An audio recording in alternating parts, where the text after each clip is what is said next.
¿Qué hubo? Bienvenidos y bienvenidas a un nuevo capítulo de Literatus, el número 69 de este podcast dedicado al género del cuento y en el cual se habla sobre la vida, a veces tan trágica y otras veces tan increíble, de las y los autores que le metieron duro a esto de la literatura. Oiga, mi nombre es Federico Baraya Galán, o el man de los cuentos, como me dicen desde que empezó esta locura. Y acuérdese que al final de todos los episodios siempre se leen cuentos en voz alta para que usted oiga mientras va en el carro, mientras lava los platos, mientras hace ejercicio. En fin, eso es lo de menos. Lo importante o lo que me gustaría es que llene esos espacios, esos momentos con algo de literatura, y mucho mejor si es del género del cuento. Bueno, les cuento que acá, desde este rincón, en este apartamento en Bogotá, mientras Víctor Hugo el perrín literario duerme, seguimos firmes con la consigna y con el deseo de leer más poesía en este 2025. Y como ustedes saben o como han visto a través de estos días, Frailejón Editores pues se unió a esta iniciativa. Ellos fueron los que me invitaron a ser parte de esta iniciativa, en realidad, en la que me mandaron unos libros muy bonitos y muy poderosos de poesía. Y este mes vamos a estar hablando de Palabras Piel, escrito por María Gómez Lara. Como les digo, es de Frailejón Editores y la autora es colombiana, es poeta y es muy buena. Ella tiene un libro que está acá dentro en este mismo libro, porque el libro tiene como los dos, que básicamente habla sobre una experiencia que tuvo en la cual le diagnosticaron un tumor en el cerebro hace rato, o eso creo que fue hace rato, y ella sobre esa experiencia escribió un libro de poemas y escribió poesía al respecto. Entonces hoy voy a leer, antes de que iniciemos este capítulo, un poema al respecto sobre lo que le sucedió a María Gómez Lara. Este poema se llama Brain Tumor Unit y dice: Brain Tumor Unit, dice una grabación al otro lado de la línea. Deje un mensaje y la secretaria de la secretaria del doctor puede que algún día le devuelva la llamada. Brain Tumor Unit, parece mentira, pero es cierto, no me equivoqué. Es el número correcto. Ya he llamado 10 veces. Siguen sin darme la cita. Brain Tumor Unit. Tal vez, si dejo de llamar, desaparezca esto y se borre todo. De repente, podría colgar el teléfono, hacer como si nada, olvidar, podría olvidar, recuperarme, rescatar mi vida, aunque sea a las malas. Podría pedirle a mi cerebro que se cure, o cubrir con un grito el miedo, silenciar el qué tal sí, para ocuparme otra vez de los desastres cotidianos, el desamor, la soledad, la confusión, la rabia, la angustia, la tristeza, la clase que voy a dar mañana, la ropa para lavar acumulada, los platos apilados en la cocina. Todo menos esto, todo menos oír una vez más Brain Tumor Unit. Brain Tumor Unit, llamo otra vez. Espero, en la línea. ¿Qué más da? ¿Qué puedo hacer? Brain Tumor Unit. Dejo otro mensaje, a ver si esta es la vencida. Me trago el miedo, invento alguna fuerza. Otra vez vuelvo a empezar.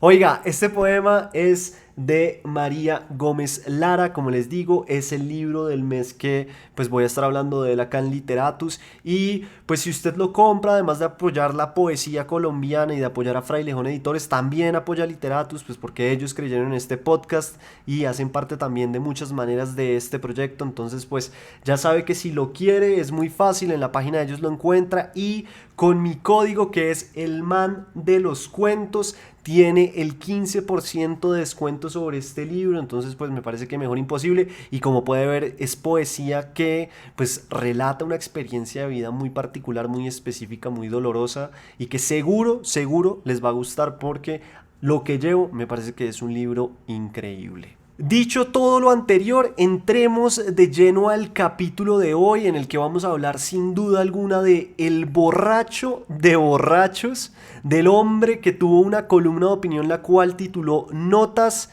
de un viejo sucio.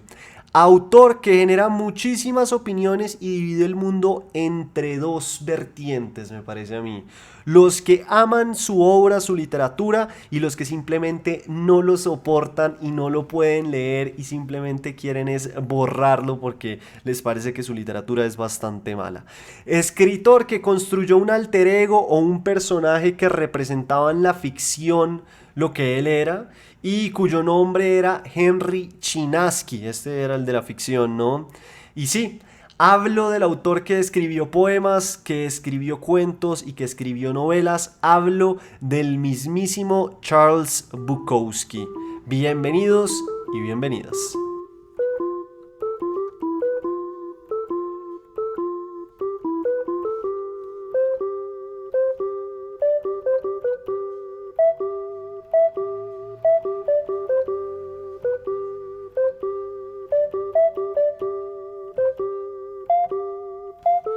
Oiga, a través de este capítulo iré dejando algunas de las ideas sobre la vida de Charles Bukowski, algunas de las ideas que él tuvo a través de toda su vida y que dejó plasmada en entrevistas o en su obra, y que muchas de estas frases son icónicas. Yo ya he hecho esto en otros capítulos, que es ir dejando, sí, distintas frases. Algunas veces eran consejos para escribir cuentos, que los autores tienen estos textos, sí, en los que se habla un poco sobre cómo escribir un cuento, pero hoy voy a dejar frases icónicas de Charles Bukowski, que también me va a servir como hilo conductor o como especie de espina dorsal, si lo quiere ver así, a través del capítulo.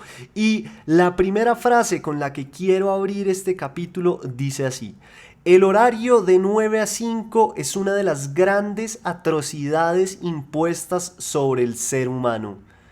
Y bueno, esta frase también me gusta, es porque va y nos habla en gran medida sobre lo que fue la vida de Charles Bukowski. Él luchó mucho con los trabajos, él tuvo muchos trabajos, él odiaba trabajar, lo único que quería era andar borracho, estar acostado en la cama leyendo o escribiendo, o, por qué no, también saliendo con mujeres, porque pues lo que se dice y que ya veremos a través del episodio es que fue bastante mujeriego. Lo cierto es que Heinrich Karl Bukowski nació en Andero, Alemania, el 16 de agosto de 1920.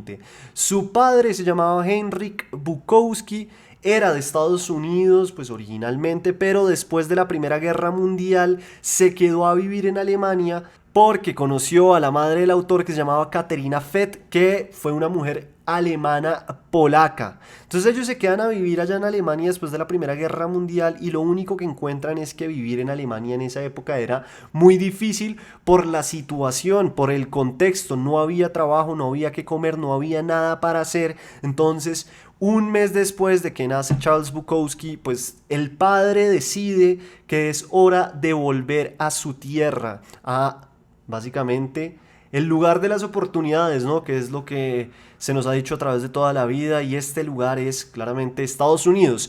Ellos llegan en un principio a Maryland y al poco tiempo, bueno, no al poco tiempo, a los 10 años se mudan a Los Ángeles. Pero ¿qué es lo que sucede? Que es que el padre de Bukowski llega a Estados Unidos pensando que va a encontrar muchas oportunidades, que va a encontrar una estabilidad en su vida y, pues sí, facilidades que no tenía en Alemania. Y lo que sucede es totalmente lo contrario. A pesar de que se encuentra trabajos, él empieza a saltar mucho en trabajos, entre trabajos, y empieza a generar también en él un tipo de malestar muy específico que hace eco en la familia y que va a hacer eco en Charles Bukowski. Pero como les digo, a los 10 años de llegar a Maryland, la familia se muda a Los Ángeles. Y Los Ángeles va a ser una ciudad o un lugar muy importante dentro de la vida de Charles Bukowski y dentro de la obra, porque va a ser transversal en la obra de este autor. Va a aparecer en sus cuentos, en sus novelas, incluso en su poesía. Y pues claro, hay que tener en cuenta que es que la obra de Charles Bukowski es lo que hoy en día llaman la autoficción, ¿no? Este término que también está muy de moda en ese tipo de literatura, y lo que él hacía era escribir sobre su vida y darle algunos retoques de ficción. Eso es lo que él explica. Entonces, por eso es que Los Ángeles aparece a través de toda su obra y es tan importante.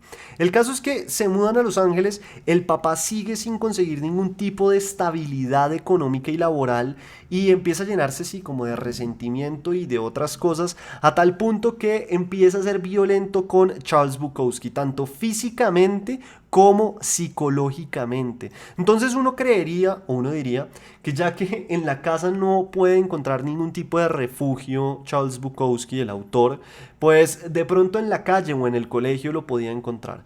Pero lo cierto es que tampoco sucedió de esa manera, porque cuando Charles Bukowski empezó a ir al colegio, sobre todo en la adolescencia, sufrió de mucho abuso y lo molestaban mucho y le hacían mucho bullying por tres elementos básicos que usted tiene que tener en cuenta. El primero es que se burlaban mucho de la forma en que se vestía. Pues lo que les digo, la familia Bukowski no era una familia caudalada, ni tenía dinero, ni estaba acomodada en la vida. Entonces pues supongo que Charles Bukowski se vestía de una forma que a ellos les parecía chistosa, entonces se burlaban de él. El segundo elemento que le causó mucho dolor a través de la adolescencia fue que él tenía un acento muy alemán, como la madre de él era alemana polaca, pues Charles Bukowski en su adolescencia también tuvo un acento muy alemán y por eso también se burlaban muchísimo de él en el colegio. Pero el tercer elemento es el más importante y fue el más violento de todos y fue por el que más bullying le hicieron, y lo que cuenta el autor es que pues su caso fue muy particular, y es que él sufría de un acné violento, como que era una cosa así demencial.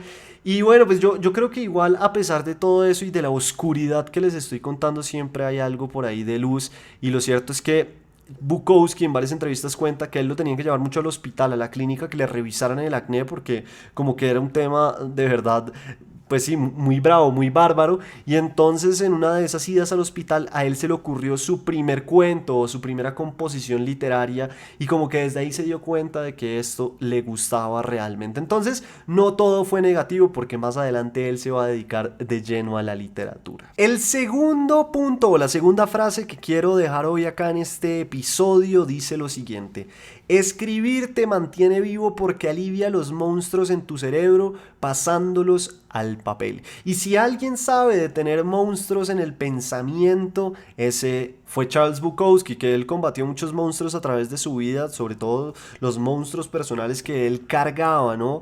Lo cierto es que desde los 13 años Charles Bukowski empezó a beber. Y este es un elemento que lo va a acompañar por el resto de su vida y de su obra. Si usted, por ejemplo, no está muy familiarizado con la obra de este autor, pues tiene que saber que todos los personajes que él construyó básicamente le metían muy duro a la bebida y al sexo, casi que por partes iguales. Fuera cerveza, fuera whisky o lo que cayese o cayera en la copa, esos personajes se lo iban a beber, y pues la verdad es que Charles Bukowski también se lo iba a beber. El tema es que, o lo que se cuenta y la historia alrededor de esto, es que a los 13 años un amigo lo invitó a la bodega o a la cava de vinos que tenía el padre. Charles Bukowski se fue con este amigo efectivamente y empezaron a tomar vino, y ese día entonces el autor se dio cuenta que lo de él era el alcohol. Sí, cuando se empezó a sentir como prendo, como decimos acá en Colombia, o mareado, o un poco feliz, si lo quieren ver así, él dijo: yo quiero sentirme siempre así, y desde ese entonces empezó a meterle duro al alcohol, y pues eso se va a ver a través de toda su vida. Del colegio, Bukowski saltó a la universidad, donde estudió un poco de todo. Él estudió en la Universidad de Los Ángeles, estudió literatura, historia, periodismo e incluso arte, y lo cierto es que él nunca se graduó. O sea, aquí empieza también uno de los temas principales a través de la vida de Charles Bukowski, que a él le generó por mucho tiempo una insatisfacción importante y un dolor como muy específico frente al mundo de la literatura, y es que él quería que lo publicaran. Entonces en la universidad él intentó mandando un par de cuentos a ciertos lugares, y en esos lugares le dijeron pues lo que normalmente sucede, y es que siguiera intentándolo, porque es que publicar es difícil, y ya vamos a hablar un poco más sobre esto. El autor nunca se graduó de la universidad, la abandonó y se fue a vivir a Nueva York, porque a él se le metió en el pensamiento que tenía que conseguir un buen trabajo. Un trabajo que le diera plata, un trabajo que le permitiera además escribir por los lados, pero a él en ese momento lo que más le importaba era la plata. Entonces él se va a Nueva York pensando que allá puede conseguir un buen trabajo, dura muy poco y de ahí salta a Filadelfia. En Filadelfia está otro rato, como que escribe algunas cosas, pero no pasa nada importante, y después es que vuelve otra vez a Los Ángeles. Esto me trae al tercer punto que les quiero dejar hoy acá en este capítulo, y es que o esto dice: no lo intentes, eso es muy importante. No lo intentes ni por los Cadillacs, ni por la creación, ni por la inmortalidad. Espera, y si no pasa nada, espera un poco más. Y bueno, eso fue todo lo que logró por esa época Charles Bukowski. Lo que les digo, no escribía también demasiado porque no lo estaban publicando, entonces como que empezó también a escribir un poco de poesía, pero este hecho de que no lo publicaran lo empezó a llenar de resentimiento contra el mundo editorial, pues sí, porque nadie quería publicarlo. Y ese resentimiento o dolor, como quieran llamarlo, lo alejó más o menos como 10 años de la escritura. A ver, a mí esto me parece interesante, sobre todo este tema, porque la publicación puede ser o es para mí uno de los elementos más dolorosos de este mundo. No es para nada fácil publicar. En esa época tampoco era nada sencillo publicar. Yo creo que hoy en día incluso es más fácil porque hoy en día la autopublicación es muy sencilla, ¿no? Si uno quiere y si usted tiene un libro y mañana mismo quiere publicarlo, pues va a Amazon, lo publica y está o estuvo, no necesita nada más.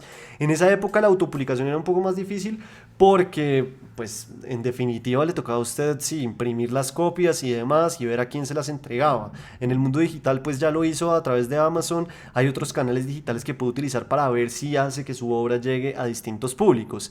En esa época yo pienso que además de todo lo que hay alrededor de la editorial, que puede ser un editor, que puede ser un equipo de trabajo que lo ayude a pulir el manuscrito y que llegue de la mejor manera a los lectores, pues también hay que decir que las editoriales, más en ese entonces me parece, eran canales de difusión muy importantes para los autores, sobre todo cuando los autores no tenían un público todavía específico.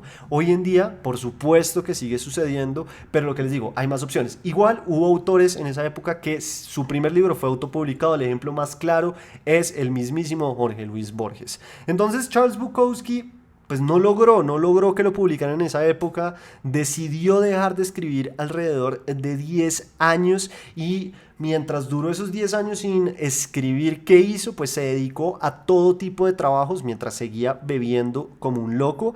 Entre esos trabajos, el primero que tuvo, por ejemplo, es que trabajó en una fábrica en la que producían pepinillos. Después trabajó como cartero en el sistema postal de Estados Unidos, el cual suena como un trabajo que no es tan importante, pero el sistema postal en Estados Unidos es como uno de los pilares de la historia básicamente, y este trabajo a él después le va a servir para escribir una de sus novelas más famosas, y yo creo que es la novela de él que a mí más me gusta, que es Post Office, que básicamente es la historia de cuando él fue cartero. Obviamente ahí conocemos este personaje que es Henry Chinaski, que se la pasa tomando, que se la pasa buscando mujeres y que además pues trabaja como cartero. Entonces le sirvió también para eso, pero durante ese tiempo él no podía escribir porque se la pasaba trabajando todo el tiempo.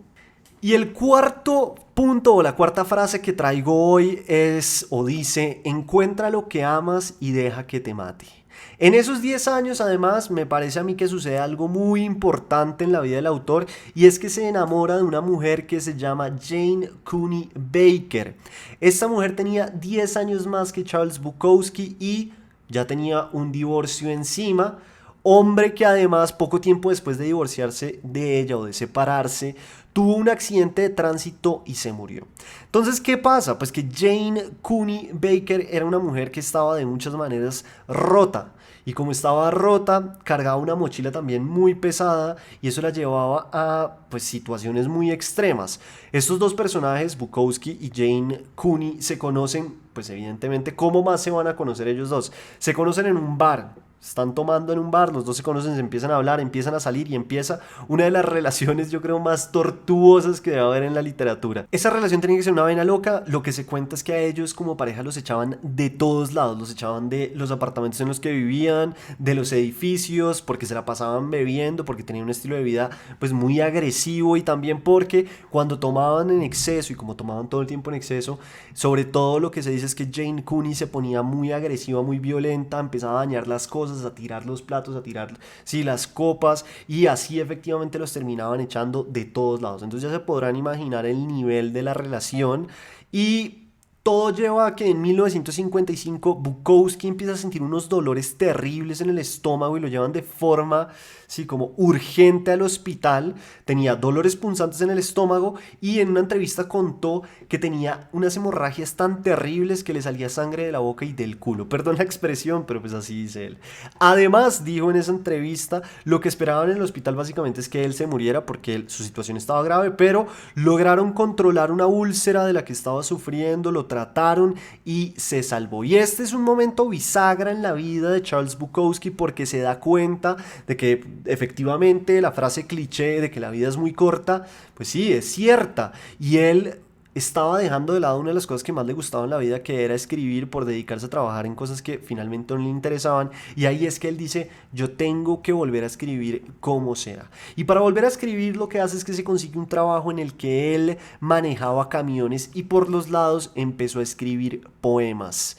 Bukowski, esto me parece importante también contárselos, tiene libros de cuentos, de poesía y de novelas. Y entonces, como les digo, él empezó a escribir estos poemas y empezó otra vez a mandarlos a todos lados. Y algunos se los publicaron, pero el caso es que una mujer en Texas leyó uno de sus poemas y le escribió que por qué no mandaba más poemas a esta revista en Texas, que ella era la editora. Bukowski no le creyó mucho y pensó que esto simplemente era como un acto del azar y mandó los poemas porque sí, sin esperar que lo publicaran, pero pensando que de pronto sus poemas iban a tener un efecto sobre esta señora y le iban a enfurecer. Entonces él dijo, bueno, si no me publican, por lo menos sé que esta señora se va a sentir un poco agredida por mi poesía. Entonces él manda esos poemas sin esperar nada a cambio. Con tan buena suerte, o con la suerte de su lado, si usted lo quiere ver así, que la mujer después le escribió diciéndole que él era básicamente un genio y que le quería publicar algunos de sus poemas y que además, oigan bien, lo quería conocer. Para este entonces él ya no estaba con Jane Cooney.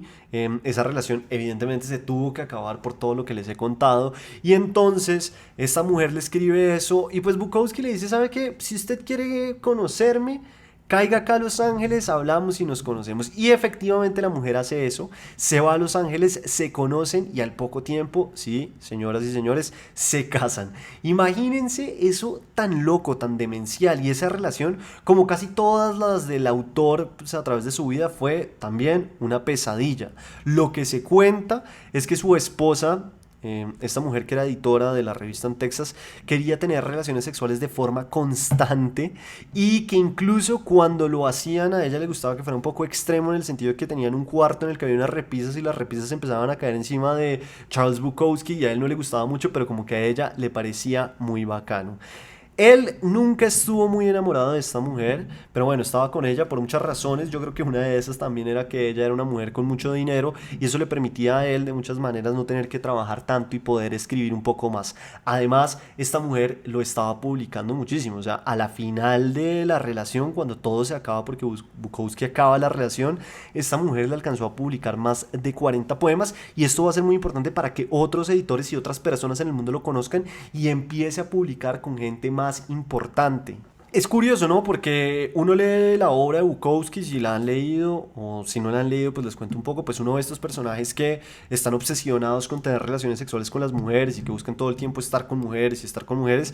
Y en las entrevistas que yo busqué y encontré a través de este episodio, pues preparándolo, él tenía una en la que decía que a él en realidad no le gustaba tanto tener relaciones sexuales porque le parecía que era casi como un trabajo, que tocaba hacer mucho esfuerzo y que muchas veces tuvo relaciones sexuales simplemente porque estaba investigando para sus novelas, eso es lo que dice, pero pues como que en el imaginario y por lo que uno ha leído en su obra uno creería que simplemente él era una máquina para follar, como decía Charles Bukowski en algunas de sus novelas y obras, pero no fue así. Es más, al final él se casa con una mujer que cree en el celibato, o sea, lo llevó a cabo y pues Bukowski tiene ahí como una regla con esta mujer y es que él puede estar con otras mujeres ya que nunca logra estar sexualmente con esta última esposa. Pero entonces yo me fui por las ramas, vuelvo a esto que le publicaron 40 poemas, esa relación se acaba y quiero que entremos en la quinta frase que les traigo hoy, que yo creo que es una frase muy famosa de Charles Bukowski que se ve mucho en redes sociales y que también habla de la perspectiva que él tenía sobre la vida y pues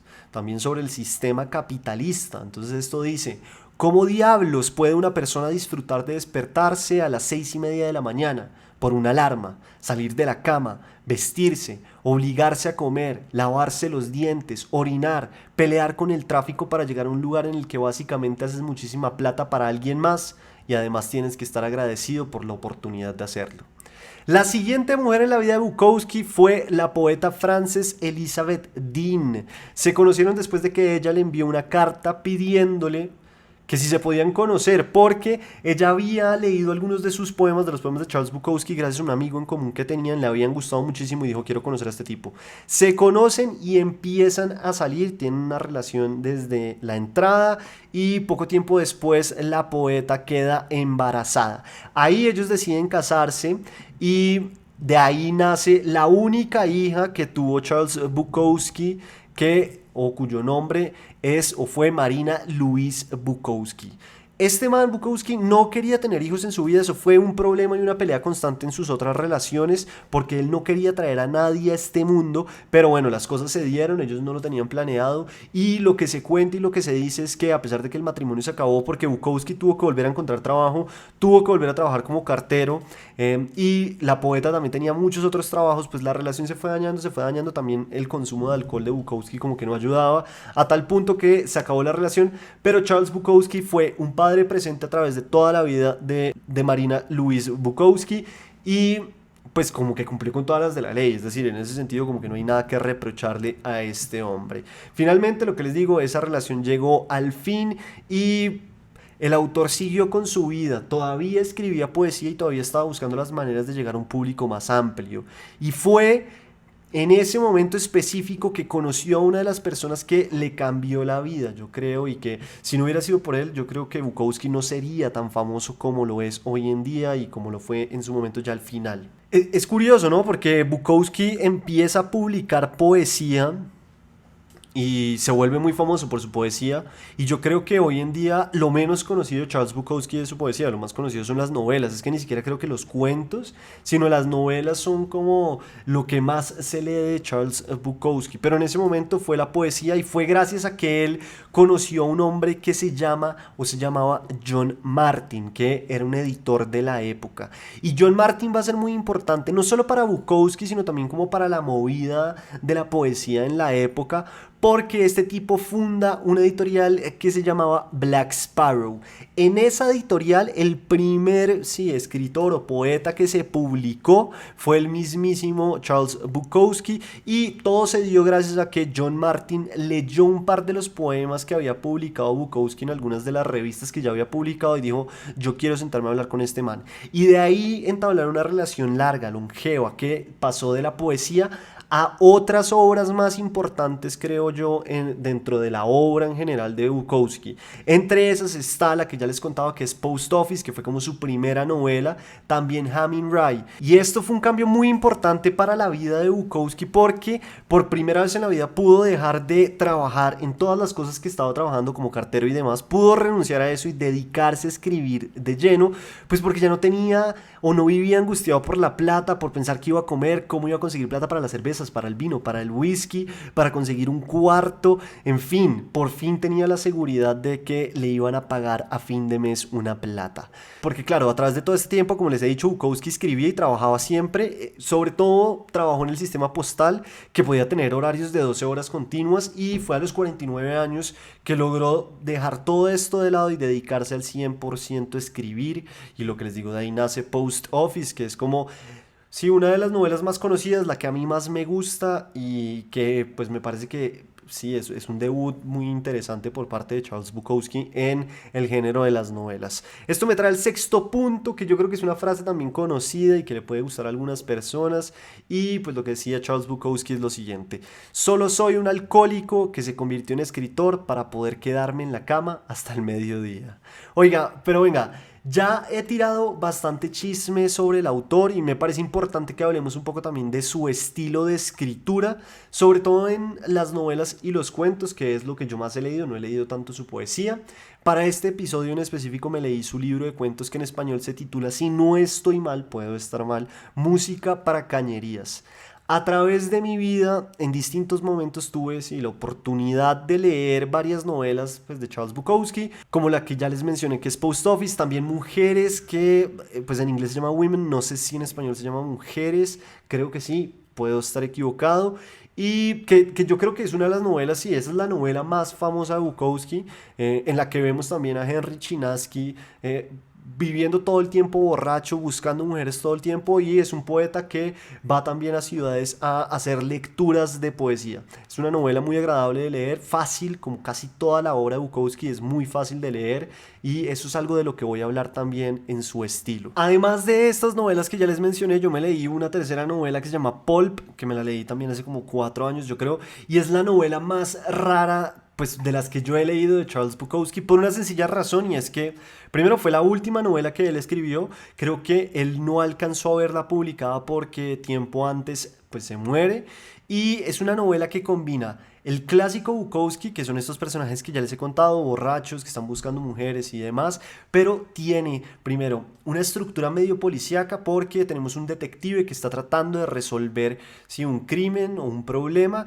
y además de eso tiene elementos de fantasía y ciencia ficción, que sí, que yo sé que son distintos antes de que me escriban y me quemen y me digan que por qué digo que esas dos cosas si no son la misma cosa, si no son la misma cosa, pero para mí esta novela tiene tanto tintes de fantasía como de ciencia ficción.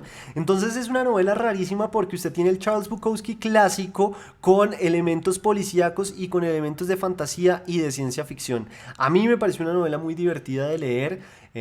Puede haber gente, y lo entiendo perfectamente, que no le guste esta clase de novelas y que no le guste Bukowski, pero a mí me parece que es una novela así sencilla, agradable y que se lee sí con ganas. Yo la verdad me la acabé en bastante poco cuando la leí. Entonces ahora sí hablemos un poco del estilo, sobre todo de los cuentos y bueno, también de sus novelas. ¿Qué pasa con el estilo de Bukowski que puede ser amado u odiado? Lo primero es que Bukowski tiene un estilo muy sencillo, muy directo. A mí me parece que eso tiene su dificultad y que no es tan sencillo escribir de esa manera como la gente creería. Además, Bukowski tiene una cosa que para la gente que le interesa escribir, digamos como a mí, que es que cuando uno lo lee dan ganas de escribir, porque uno dice leyéndolo, oiga, yo puedo hacer esto está muy fácil, yo lo puedo hacer. Y después uno va, lo intenta y se da cuenta que no es tan fácil como parece.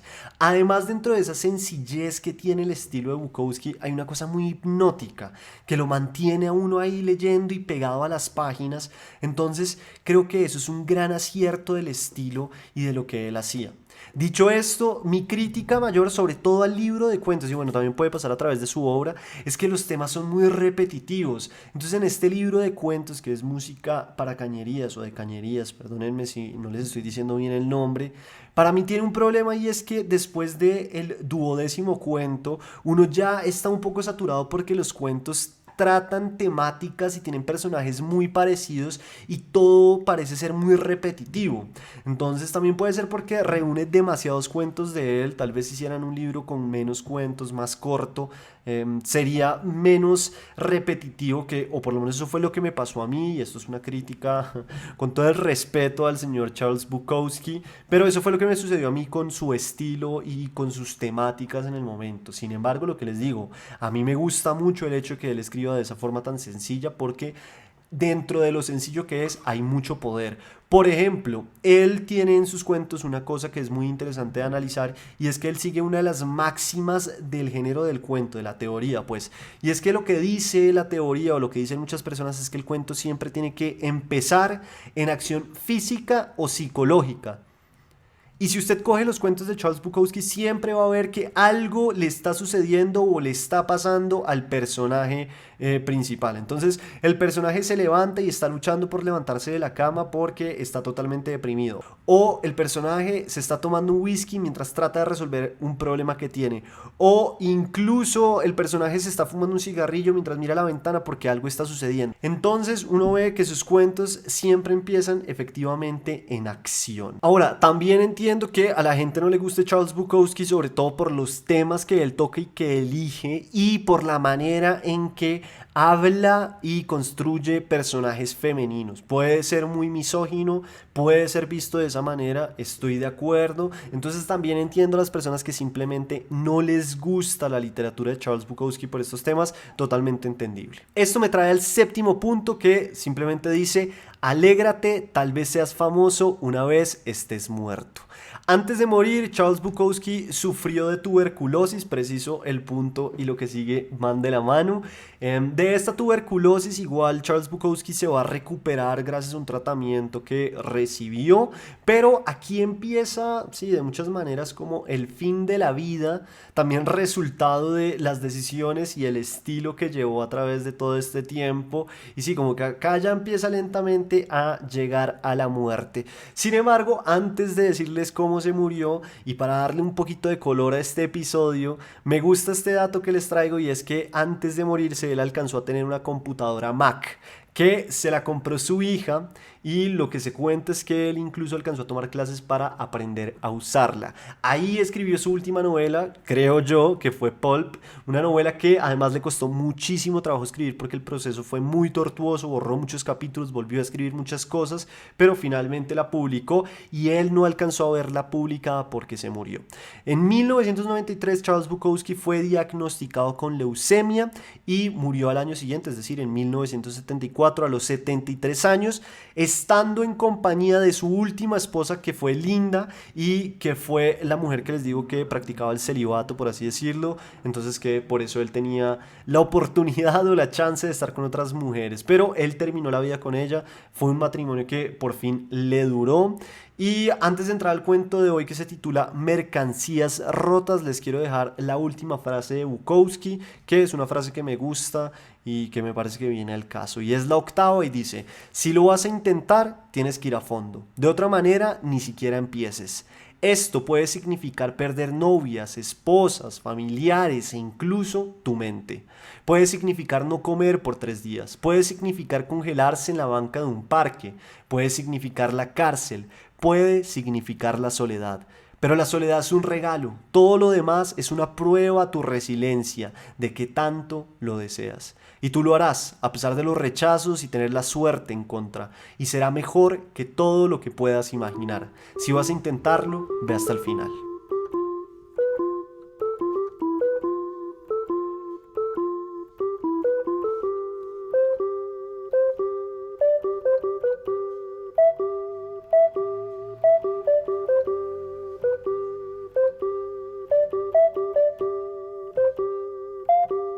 Mercancías rotas por Charles Bukowski.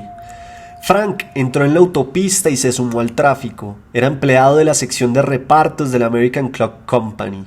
Llevaba ya 6 años currando. Nunca antes había pasado 6 años seguidos en el mismo puesto, y aquel trabajo de los cojones le estaba matando. Tenía 42 años y, con solo el bachillerato y un 10% de paro, no tenía mucha elección. Era su 15º o 16º trabajo y todos habían sido horrorosos. Frank estaba cansado, quería llegar a casa y tomarse una cerveza. Metió el Volkswagen en el carril de velocidad máxima. Una vez allí, no se sintió ya tan seguro de tener prisa por llegar a casa. Fran estaría esperándole. La cosa duraba 4 años. Sabía lo que le esperaba. Fran se lanzaría enseguida a la pelea. Era inevitable. No podía remediarlo. Fran siempre estaba a la espera de la primera andanada. Dios, ella siempre estaba a punto para empezar el baile. Y luego, la que se armaba. Frank sabía que era un fracasado. No hacía falta que Fran se lo recordase. Lo lógico es que esas dos personas que viven juntas ayuden, pero no. Ellos le habían cogido el gusto a criticarse. Él la criticaba a ella y ella a él. Eran un par de fracasados. Lo único que les quedaba era demostrar cuál de los dos podía ser más sarcástico al respecto. Y además estaba aquel hijo de puta de Meyers. Meyers había vuelto a la sección de repartos 10 minutos antes del cierre y se le había plantado delante. Frank, ¿sí? ¿Pones las etiquetas de frágil en todos los envíos? Sí. ¿Haces los paquetes con cuidado? Sí. Estamos recibiendo muchas quejas de los clientes porque reciben las mercancías rotas. Supongo que las roturas ocurrirán durante el transporte. ¿Estás seguro de empaquetar bien los pedidos? Sí. ¿Crees que sería mejor que probásemos con otra empresa de transportes? Todas son iguales. Bueno, quiero que se aprecie una mejora. Quiero menos roturas. Sí, señor. En otros tiempos, Meyers había controlado la American Clock Company, pero la bebida y un mal matrimonio habían acabado con él. Había tenido que vender la mayor parte de sus acciones y ahora solo era un ayudante de dirección. Como no podía beber, estaba siempre de mal humor. Intentaba continuamente sacar a Frank de sus casillas. Lo que quería era una excusa para ponerlo de patas en la calle. No había nada peor que un borracho exalcohólico reconvertido en cristiano, y Meyers era ambas cosas. Frank iba detrás de un coche viejo por el carril de máxima velocidad. Era un destartalado devorador de gasolina, un sedán, y soltaba una sucia estela de humo por el tubo de escape. Tenía los parachoques abollados y a punto de desprenderse con la velocidad. La pintura había desaparecido casi por completo de la carrocería. Era casi incoloro, de un gris nebuloso. Todo esto a Frank le traía sin cuidado. Lo que le molestaba era que el coche iba demasiado despacio, pues mantenía la misma velocidad que el otro coche del carril contiguo. Comprobó el velocímetro, iban todos 80. ¿Por qué? Quizá no importase. Fran estaba esperándole. Fran a un extremo y Meyers al otro. El único momento que tenía para él solo, el único rato en que no había nadie pinchándole, era el trayecto del trabajo a casa y de casa al trabajo, o cuando dormía. De todos modos, a él no le gustaba ir encajonado en la autopista. Era absurdo. Miró a los tipos del sedán. Los dos hablaban al mismo tiempo y reían. Eran dos jóvenes rockeros de unos 23 o 24 años. Frank se alegró de no tener que escuchar la conversación. Aquellos titis empezaban a irritarle. Luego Frank vio su oportunidad. El coche que iba a la derecha del viejo sedán había acelerado un poco, estaba adelantando.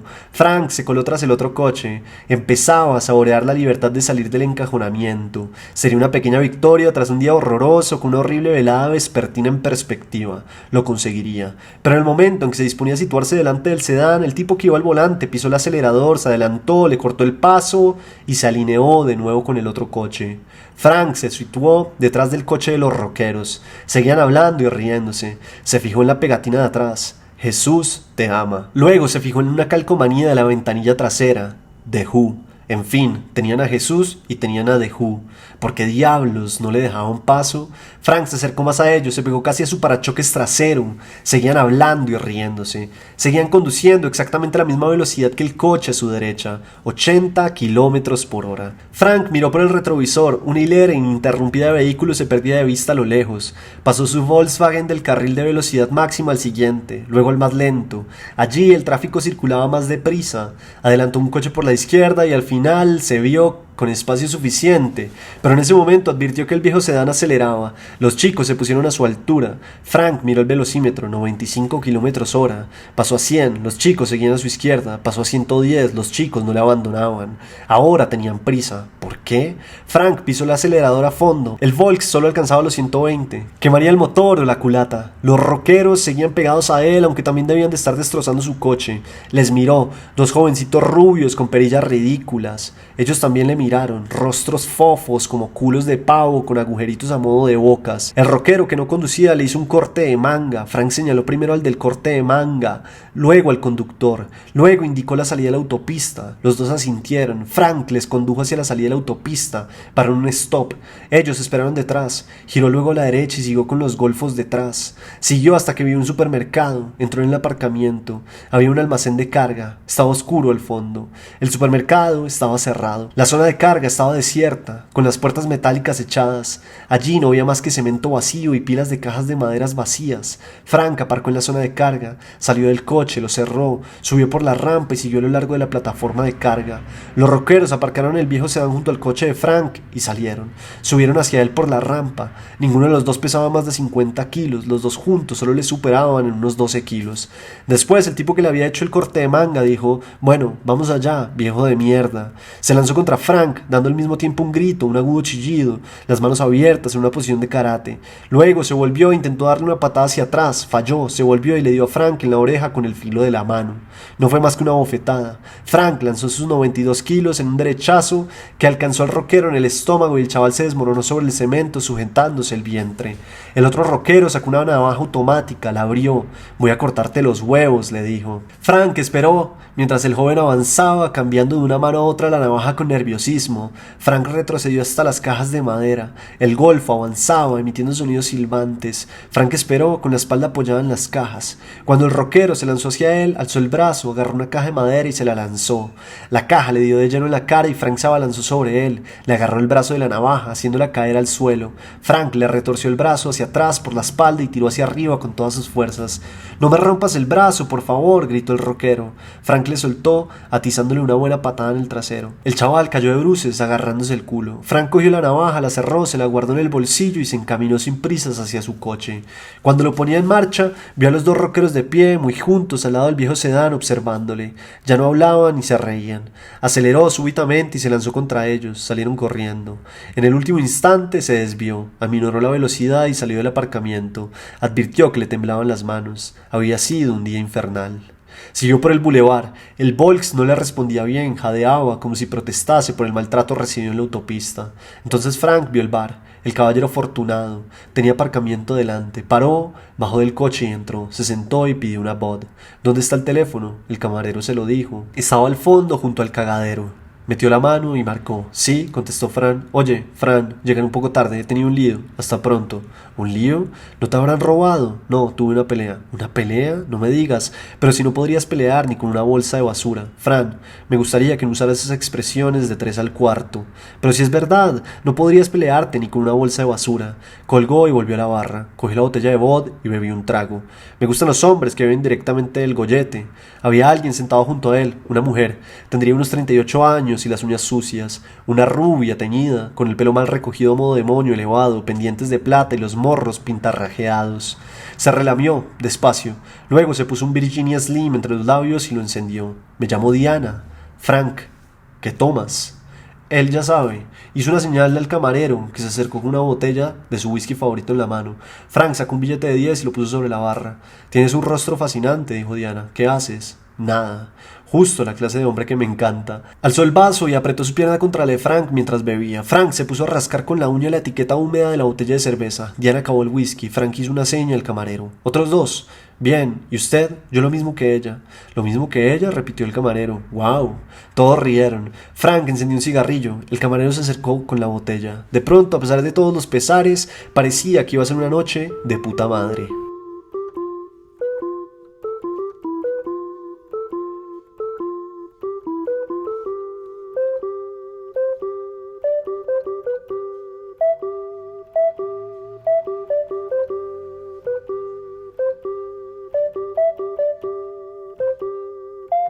Este capítulo número 69 fue dedicado a Charles Bukowski y se leyó el cuento Mercancías Rotas. Este episodio fue posible gracias al apoyo de ustedes y de Frailejón Editores, que creen literatus en la poesía y en hacer libros que sacien la sed del espíritu. Acuérdese de que si quiere el libro de este mes, que es el libro Palabras Piel de María Gómez Lara, simplemente tiene que entrar a la página de Frailejón Editores y puede usar mi código, que es el man de los cuentos, y así obtiene el 15% de descuento. Muchas gracias por estar acá y nos oímos y vemos en un siguiente capítulo.